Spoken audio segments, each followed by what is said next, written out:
naomba niachie mimi nishike kichwa. Nikamwambia hii hatari. Tukampa bwana kile kichwa cha chatu ashike. Kakamata chatu yule ashike. Alafu akija kukufuka anatoka kwa nguvu. Na maana kama hujui sasa unaweza ukamwachia. Yule mzungu bwana kashika kile kichwa, wenzao anapiga picha, anataka kuleta mapozi. Wanataka kukimbia, yule mzungu alimshika yule chatu akamkamata hapa kwenye mguu. Akamkamata kwenye mguu afu akajinyonga. Mzungu analia, unaambia kama Mswahili.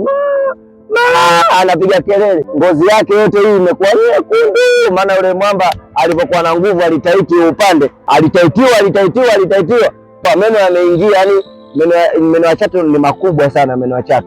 Kwa hiyo yaliingia kwenye hiki kipande akaja damu kama kachinjwa. Ile jamaa mguu ukawa kama ufanyi kazi, wakawa wanajuta, yani mpaka wengine wakawa wanaogopa. Usisahau kusubscribe, usisahau kutufollow. Kwa hiyo Pro Mo Daddy YouTube channel na TikTok.